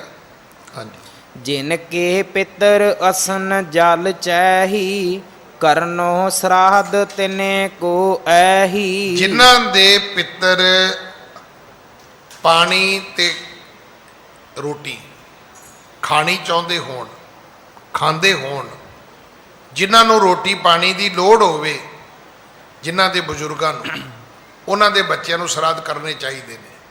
ਹਾਂਜੀ। ਜਿਨ ਕੇ ਮਨ ਅਬੁਲਾਖਾ ਨਾਹੀ, ਕਰੇ ਸਰਾਧ ਸੰਤਤ ਕਿਉ ਤਾਹੀ। ਤੇ ਜਿਨ੍ਹਾਂ ਦੇ ਬਜ਼ੁਰਗਾਂ ਨੂੰ ਨਾ ਪਾਣੀ ਦੀ ਲੋੜ ਹੈ ਨਾ ਰੋਟੀ ਦੀ ਲੋੜ ਹੈ, ਤੇ ਪਿਤਾ ਜੀ ਉਹਨਾਂ ਦੇ ਬੱਚਿਆਂ ਨੂੰ ਕੀ ਲੋੜ ਹੈ ਵੀ ਉਹ ਸਰਾਧ ਕਰਨ? ਉਹਨਾਂ ਨੂੰ ਜ਼ਰੂਰਤ ਨਹੀਂ ਹੈ। ਹਾਂਜੀ। ਅਬ ਸਭ ਦਿਜ ਕੋ ਦੇਹੋ ਆਹਾਰਾ, ਕਰਨੋ ਸ਼ਰਾਧ ਤਜੋ ਬਿਵਹਾਰਾ। ਆਖਿਆ ਪਿਤਾ ਜੀ ਅੱਜ ਖਾਣਾ ਦੇ ਦਿਓ, ਹੁਣ ਬਣਿਆ ਆਏ ਨੇ। ਕਿਤੇ ਅੱਜ ਵਰਗੇ ਅੰਮ੍ਰਿਤਧਾਰੀ ਹੁੰਦੇ ਗੁਰੂ ਨਾਨਕ ਸਾਹਿਬ ਤੋਂ ਨਾ ਕਹਿਣਾ ਸੀ ਭਜਾਓ ਇਹਨਾਂ ਨੂੰ। ਬਣੀ ਬਣਾਈ ਚੀਜ਼ ਰੇਤੇ ਵਿੱਚ ਪਾ ਦਿੰਦੇ ਆਪਾਂ, ਇੰਨੀ ਕੱਟੜਤਾ ਆਪਣੇ 'ਚ। ਕਹਿੰਦੇ ਨਹੀਂ ਅੱਜ ਖਾਣ ਦਿਓ, ਖਵਾ ਦਿਓ। ਪਰ ਅੱਜ ਇੱਕ ਫੈਸਲਾ ਕਰ ਲਓ ਪਿਤਾ ਜੀ, ਤੁਹਾਨੂੰ ਲੋੜ ਨਹੀਂ ਹੈ, ਅੱਗੇ ਤੋਂ ਆਪਾਂ ਸਰਾਧ ਨਹੀਂ ਕਰਨਾ। ਹਾਂਜੀ। ਕਾਲੂ ਕਹੇ ਬਿਨਾ ਚਖ ਦੇਖੇ, ਮੁਝੇ ਪ੍ਰਤੀਤ ਨ ਆਏ ਵਸੇਖੇ। ਪਿਤਾ ਕਾਲੂ ਜੀ ਕਹਿਣ ਲੱਗੇ ਪੁੱਤਰ ਤੁਸਾਂ ਕਹਿ ਦਿੱਤਾ ਮੈਂ ਮੰਨ ਲਿਆ, ਪਰ ਜੇ ਮੈਂ ਅੱਖਾਂ ਨਾਲ ਵੇਖ ਲਵਾਂ ਤੇ ਮੈਨੂੰ ਭਰੋਸਾ ਵੀ ਹੋ ਜਾਏਗਾ, ਮੇਰਾ ਹੋਰ ਵਿਸ਼ਵਾਸ ਪੱਕਾ ਹੋ ਜਾਏਗਾ। ਹਾਂਜੀ। ਇਸ ਪ੍ਰਕਾਰ ਕੀ ਸੁਧ ਜੋ ਸੁਣਾਵੋ, ਜਹਾਂ ਪਿਤਰ ਸੋ ਠੌਰ ਦਿਖਾਵੋ। ਆਖਿਆ ਪੁੱਤਰ ਕਰ ਕਿਰਪਾ ਫਿਰ ਮੈਨੂੰ ਇੱਕ ਵਾਰੀ ਵਿਖਾ ਤੇ ਸਹੀ ਕਿ ਵਾਕਈ ਮੇਰੇ ਬਜ਼ੁਰਗ ਉੱਥੇ ਬੈਠੇ ਨੇ ਜਿੱਥੇ ਉਹਨਾਂ ਨੂੰ ਰੋਟੀ ਪਾਣੀ ਦੀ ਜ਼ਰੂਰਤ ਹੀ ਨਹੀਂ ਹੈ। ਹਾਂਜੀ। ਦੇਖ ਲਿਓ ਮੈਂ ਆਏ ਪਰੋਸੋ, ਕਹੋ ਜੋ ਤੁਮ ਅਬ ਬਹੁਰ ਕਰੋ ਸੋ। ਇੱਕ ਵਾਰੀ ਮੈਂ ਵੇਖ ਆਵਾਂ ਫਿਰ ਉਵੇਂ ਹੀ ਕਰਾਂਗਾ ਜਿਵੇਂ ਤੁਸੀਂ ਕਹੋਗੇ। ਹਾਂਜੀ। ਸੁਣ ਕਰ ਬੋਲੇ ਕਿਰਪਾ ਨਿਧਾਨਾ, ਜੇ ਤੁਮ ਦੇਖਿਓ ਚਾਹੋ ਸੁਥਾਨਾ। ਸਤਿਗੁਰੂ ਜੀ ਕਹਿਣ ਲੱਗੇ ਪਿਤਾ ਜੀ ਜੇ ਤੁਹਾਡੀ ਇਹੀ ਇੱਛਾ ਬਲਾਖਾ ਹੈ ਕਿ ਮੈਂ ਆਪਣੀਆਂ ਅੱਖਾਂ ਦੇ ਨਾਲ ਵੇਖਣਾ ਹੈ। ਹਾਂਜੀ। ਦੌਨ ਬਿਲੋਚਨ ਮੂੰਦੋ ਅਬ ਹੀ, ਪਿਤਰ ਬਲੋਕੋ ਬੈਠੇ ਸਭ ਹੀ। ਆਖਿਆ ਫਿਰ ਪਿਤਾ ਜੀ ਚੌਕੜੀ ਮਾਰੋ ਤੇ ਅੱਖਾਂ ਕਰੋ ਬੰਦ ਤੇ ਆਪਣੇ ਪਿਤਰਾਂ ਨੂੰ ਵੇਖ ਲਓ, ਕਰ ਲਓ ਦਰਸ਼ਨ ਉਹਨਾਂ ਦੇ। ਹਾਂਜੀ। ਕਰ ਨਿਸਚਾ ਮਾਨਿਓ ਮਨ ਬਚਨਾ, ਲੋਚਨ ਮੂੰਦ ਪਿਖੀ ਸੁਠ ਰਚਨਾ। ਜਿਵੇਂ ਹੀ ਪਿਤਾ ਜੀ ਨੇ ਨੇਤਰ ਬੰਦ ਕੀਤੇ, ਹੁਣ ਉਹਨਾਂ ਦੀਆਂ ਅੱਖਾਂ ਦੇ ਸਾਹਮਣੇ ਇੱਕ ਬਹੁਤ ਸੁੰਦਰ ਰਚਨਾ ਹੈ, ਕੋਈ ਬੜਾ ਸੁੰਦਰ ਕੋਈ ਦੇਸ਼ ਹੈ। ਹਾਂਜੀ। ਜਹ ਬੈਕੁੰਠ ਭਗਤ ਬਡ ਬਾਸਾ, ਕੰਚਨ ਮਨ ਐ ਰੁਚਨ ਅਵਾਸਾ। ਹੁਣ ਇਹ ਕੀ ਸੀ? ਕਹਿੰਦੇ ਇਹ ਬੈਕੁੰਠ ਧਾਮ ਸੀ ਜਿੱਥੇ ਭਗਤ ਰਹਿੰਦੇ ਸੀ। ਉੱਥੇ ਸੋਨੇ ਕੰਚਨ ਤੇ ਮਣੀਆਂ ਦੇ ਉੱਥੇ ਲੜੀਆਂ ਲਮਕਦੀਆਂ ਸੀ। ਹਾਂਜੀ। ਤਹਾਂ ਪਿਤਰ ਦੇਖੇ ਸਭ ਜਾਈ, ਇਸ ਕੋ ਦੇਖ ਉਠੇ ਸਮਦਾਈ। ਉੱਥੇ ਜਾ ਕੇ ਜਦੋਂ ਉਹਨਾਂ ਨੇ ਆਪਣੇ ਪਿੱਤਰ ਵੇਖੇ ਤੇ ਕੀ ਹੋਇਆ? ਪਿੱਤਰ ਉੱਠ ਕੇ ਖੜੇ ਹੋ ਗਏ। ਕਾਲੂ ਜੀ ਨੂੰ ਵੇਖਿਆ ਤੇ ਬਜ਼ੁਰਗ ਉੱਠ ਕੇ ਖੜੇ ਹੋ ਗਏ। ਹਾਂਜੀ। ਕਰ ਕਾਲੂ ਕੋ ਬਹੁ ਸਨਮਾਨਾ, ਮ੍ਰਿਦਲ ਮਦਰ ਮੁਖ ਬਚਨ ਬਖਾਨਾ। ਪਿਤਾ ਕਾਲੂ ਜੀ ਦਾ ਸਨਮਾਨ ਕੀਤਾ, ਪਿਤਾ ਕਾਲੂ ਜੀ ਦੇ ਪ੍ਰਤੀ ਮਿੱਠੇ ਪਿਆਰੇ ਬੋਲ ਬੋਲੇ ਉਹਨਾਂ ਨੇ, ਪਿਤਰਾਂ ਨੇ। ਹਾਂਜੀ। ਧੰਨ ਧੰਨ ਤੁਮਾਰੀ ਕਰਤੂਤਾ, ਜਿਹ ਤੇ ਉਪਜਿਓ ਸਦਨ ਸਪੂਤਾ। ਆਖਿਆ ਕਾਲੂ ਤੂੰ ਧੰਨ ਹੈ, ਤੇਰੀ ਕਰਨੀ ਧੰਨ ਹੈ ਕਿ ਤੇਰੀ ਕਰਨੀ ਦੀ ਬਦੌਲਤ ਤੇਰੇ ਘਰ ਵਿੱਚ ਰੱਬ ਦਾ ਜਨਮ ਹੋਇਆ, ਗੁਰੂ ਨਾਨਕ ਦਾ ਜਨਮ ਹੋਇਆ। ਹਾਂਜੀ। ਸਭ ਪਿਤਰਨ ਕੋ ਕੀਨ ਉਦਾਰਾ, ਪਹੁੰਚਾਏ ਪ੍ਰਭ ਕੇ ਦਰਬਾਰਾ। ਤੇ ਤੇਰੇ ਘਰ ਗੁਰੂ ਨਾਨਕ ਦੇ ਜਨਮ ਕਰਕੇ ਸਾਡਾ ਤੇ ਅਗਲੇ ਨੇ ਥਾਂ ਹੀ ਬਦਲ ਦਿੱਤਾ ਹੈ। ਕਹਿੰਦੇ ਸਾਨੂੰ ਉਸੇ ਦਿਨ ਤੋਂ ਚੁੱਕ ਕੇ ਅਗਲੇ ਬੈਕੁੰਠ ਧਾਮ ਲੈ ਆਏ ਨੇ। ਇਹ ਤੇਰੇ ਘਰ ਜਿਹੜਾ ਭਗਤ ਪੁੱਤਰ ਜਨਮਿਆ ਹੈ ਨਾ, ਇਹ ਉਹਦੀ ਬਦੌਲਤ ਹੈ। ਹੁਣ ਇਹਨੂੰ ਕੀ ਕਹਿੰਦੇ ਨੇ? ਇਹਨੂੰ ਕਹਿੰਦੇ ਨੇ, ਉਹ ਕਹਿੰਦੇ ਵੀ ਸਾਡਾ ਤੇ ਸਟੇਟਸ ਹੀ ਚੇਂਜ ਹੋ ਗਿਆ ਉਦੋਂ ਦਾ। ਕਿੱਥੇ ਅਸੀਂ ਉੱਥੇ ਰਹਿੰਦੇ ਸੀ, ਕਿੱਥੇ ਅਗਲੇ ਚੁੱਕ ਕੇ ਸਾਨੂੰ ਇੱਥੇ ਲੈ ਆਏ ਨੇ। ਇੱਥੇ ਨਾ ਭੁੱਖ ਹੈ, ਨਾ ਪਿਆਸ ਹੈ, ਨਾ ਜ਼ਰੂਰਤ ਹੈ। ਹਾਂਜੀ। ਕਾਲੂ ਕਹੇ ਕਿਤਕ ਭਾ ਕਾਲਾ, ਤੁਮ ਨਹਿ ਪਾਇਓ ਆਨੰਦ ਵਿਸਾਲਾ। ਹੁਣ ਕਾਲੂ ਜੀ ਪਿਤਾ ਜੀ ਕਹਿਣ ਲੱਗੇ ਵੀ ਮੈਨੂੰ ਬਜ਼ੁਰਗੋ ਦੱਸੋ ਤਾਂ ਸਹੀ ਵੀ ਕਿੰਨੇ ਕੁ ਚਿਰ ਤੋਂ ਇਹ ਤੁਹਾਨੂੰ ਸਾਰਾ ਕੁਝ ਬਦਲਿਆ ਤੁਹਾਡਾ? ਪਹਿਲਾਂ ਤੁਸੀਂ ਕਿਤੇ ਹੋਰ ਰਹਿੰਦੇ ਸੀ, ਹੁਣ ਤੁਸੀਂ ਆ ਕੇ ਇੱਥੇ ਰਹਿੰਦੇ ਹੋ। ਕਿੰਨੇ ਸਾਲ ਹੋ ਗਏ ਇਸ ਗੱਲ ਨੂੰ?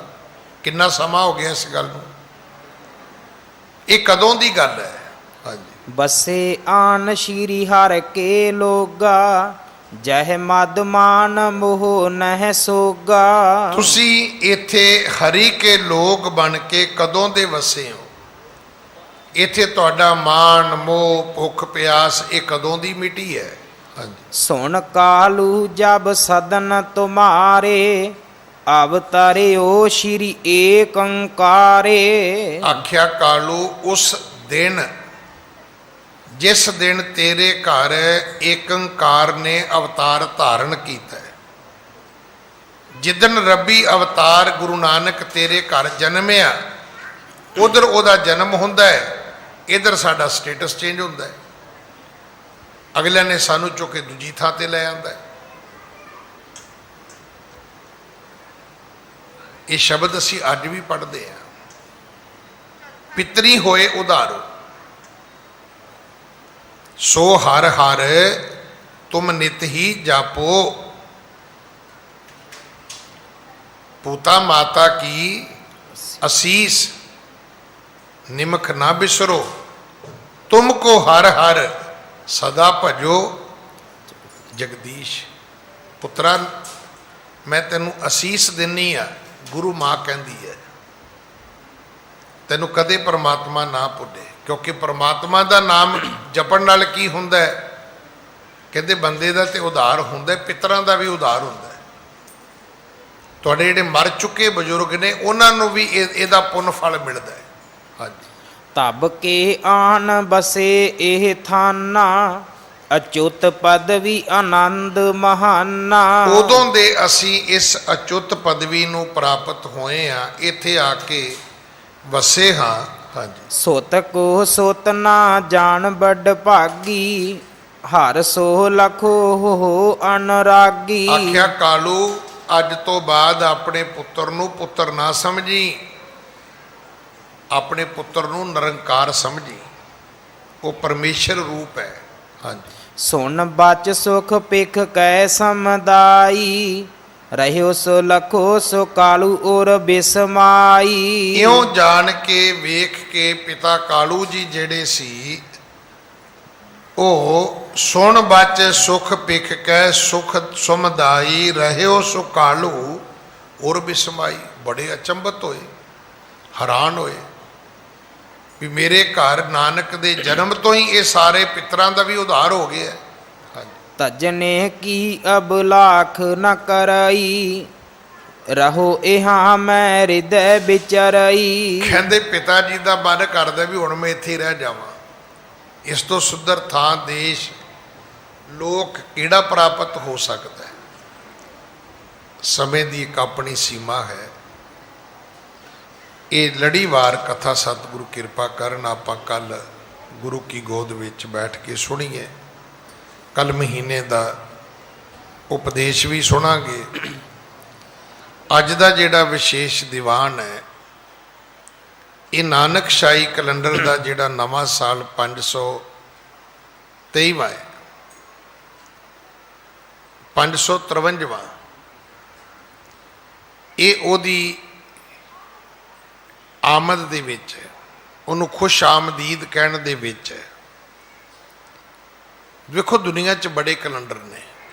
ਮੁਸਲਮਾਨਾਂ ਦਾ ਆਪਣਾ ਕੈਲੰਡਰ ਹੈ, ਉਹਨੂੰ ਹਿਜਰੀ ਕਹਿੰਦੇ ਨੇ। ਉਹਨਾਂ ਦੀ ਛੁੱਟੀ ਵੀ ਆਪ ਜੀ ਨੂੰ ਪਤਾ ਜੁਮੇ ਵਾਲੇ ਦਿਨ ਹੁੰਦੀ ਹੈ, ਸ਼ੁੱਕਰਵਾਰ ਹੁੰਦੀ ਉਹਨਾਂ ਦੀ ਛੁੱਟੀ, ਐਤਵਾਰ ਨਹੀਂ ਹੁੰਦੀ। ਐਤਵਾਰ ਵਾਲੀ ਜਿਹੜੀ ਛੁੱਟੀ ਹੈ ਇਹ ਅੰਗਰੇਜ਼ੀ ਕੈਲੰਡਰ ਵਿੱਚ ਹੈ, ਇਹ ਈਸਵੀ ਕੈਲੰਡਰ ਵਿੱਚ ਹੈ। ਇਹ ਹਜ਼ਰਤ ਈਸਾ ਤੋਂ ਇਹ ਕੈਲੰਡਰ ਦਾ ਜਨਮ ਉਹਨਾਂ ਨੇ ਰੱਖਿਆ, ਉਹਨਾਂ ਦੇ ਅਨੁਯਾਈਆਂ ਨੇ ਬਣਾਇਆ। ਹਜ਼ਰਤ ਈਸਾ ਜੀ ਨੇ ਤਾਂ ਨਹੀਂ ਬਣਾਇਆ। ਜਿਹੜਾ ਸਨਾਤਨ ਮਤ ਦਾ ਕੈਲੰਡਰ ਹੈ ਉਹ ਬਿਕਰਮੀ ਕੈਲੰਡਰ ਹੈ, ਉਹ ਰਾਜੇ ਬਿਕਰਮਾਦੱਤ ਤੋਂ ਮੰਨਿਆ ਜਾਂਦਾ ਹੈ। ਇਸੇ ਕਰਕੇ ਉਹਦਾ ਟਾਈਮ ਜਿਹੜਾ ਹੈ ਉਹ ਉਜੈਨ ਦੇ ਨਾਲ ਫਿਕਸ ਕੀਤਾ ਹੋਇਆ ਹੈ। ਜਿਹੜੀਆਂ 9 ਪਵਿੱਤਰ ਨਗਰੀਆਂ ਮੰਨੀਆਂ ਨੇ ਹਿੰਦੂ ਮਤ ਵਿੱਚ, 9 ਪਵਿੱਤਰ ਸ਼ਹਿਰ ਮੰਨੇ ਨੇ, 9 ਪੁਰੀਆਂ ਮੰਨੀਆਂ ਨੇ, ਉਹਦੇ ਵਿੱਚ ਉਜੈਨ ਵੀ ਹੈ, ਹਰੀਦਵਾਰ ਵੀ ਹੈ, ਉਹਦੇ ਵਿੱਚ ਕਾਸ਼ੀ ਬਨਾਰਸ ਵੀ ਹੈ, ਉਹਦੇ ਵਿੱਚ ਇਲਾਹਾਬਾਦ, ਇਹ ਪ੍ਰਯਾਗਰਾਜ ਵੀ ਹੈ, ਉਜੈਨ ਵੀ ਹੈ। ਤੋ ਇਸੇ ਤਰ੍ਹਾਂ ਜਿਹੜਾ ਸਾਡਾ ਕੈਲੰਡਰ ਹੈ ਉਹ ਨਾਨਕਸ਼ਾਹੀ ਹੈ। ਇਹਦਾ ਟਾਈਮ ਅੰਮ੍ਰਿਤਸਰ ਸਾਹਿਬ ਨਾਲ ਰੱਖਿਆ ਗਿਆ ਹੈ ਔਰ ਇਹਨੂੰ ਬਣਾਉਣ ਵਾਲਿਆਂ ਨੇ ਗੁਰੂ ਨਾਨਕ ਸਾਹਿਬ ਜੀ ਦੇ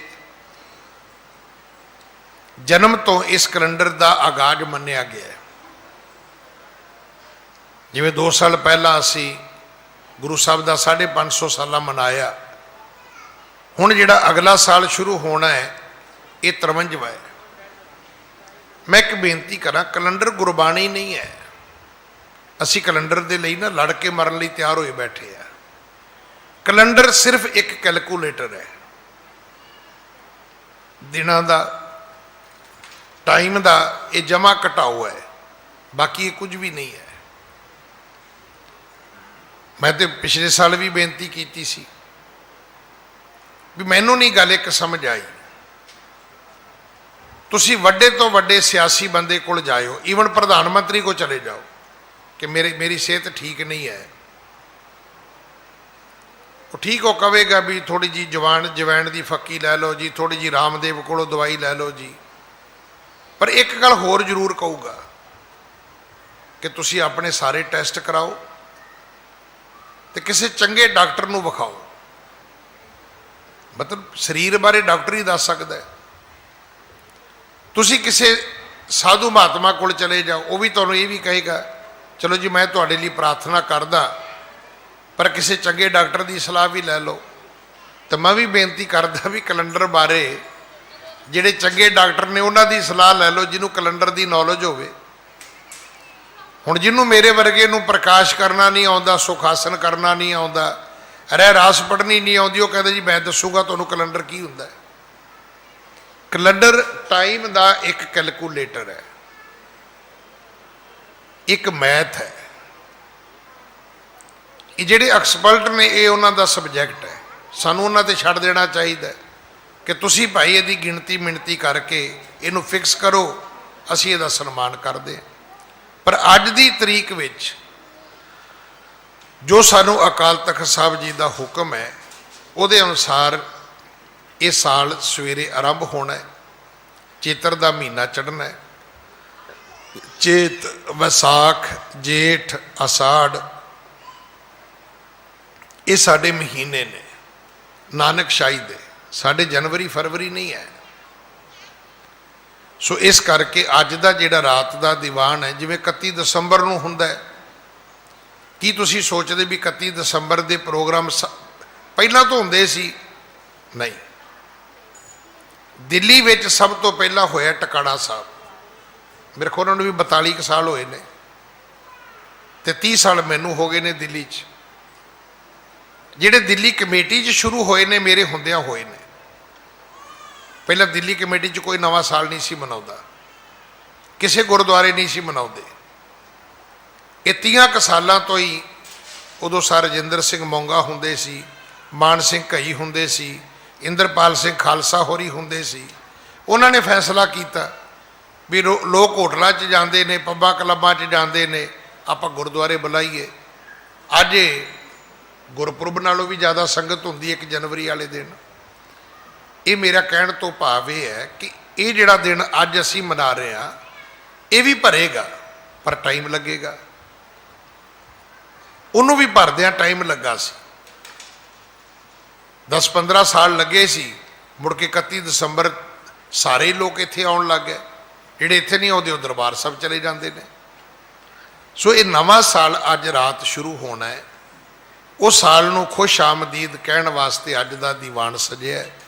ਆਓ ਯਤਨ ਕਰੀਏ ਕਿ ਗੁਰੂ ਗੁਰੂ ਕਰਦੇ ਆ ਇਹ ਨਵਾਂ ਸਾਲ ਸਾਡੀ ਜ਼ਿੰਦਗੀ ਵਿੱਚ ਆਵੇ। ਅੱਜ ਰਾਤ ਦਾ ਜਿਹੜਾ ਪ੍ਰੋਗਰਾਮ ਹੈ ਇਹ ਤਕਰੀਬਨ 12 ਵਜੇ ਤੱਕ ਚੱਲੇਗਾ। ਸੋ ਆਪ ਸਾਰਿਆਂ ਨੇ ਹਾਜ਼ਰੀਆਂ ਭਰਨੀਆਂ। ਅੱਜ ਨਵਾਂ ਕੈਲੰਡਰ ਵੀ ਜਾਰੀ ਕੀਤਾ ਜਾਏਗਾ। ਇੰਨੇ ਸ਼ਬਦ ਪ੍ਰਵਾਨ ਕਰਨਾ ਜੀ। ਭੁੱਲਾਂ ਬਖਸ਼ੋ, ਫਤਿਹ ਬੁਲਾਓ। ਵਾਹਿਗੁਰੂ ਜੀ ਕਾ ਖਾਲਸਾ, ਵਾਹਿਗੁਰੂ ਜੀ।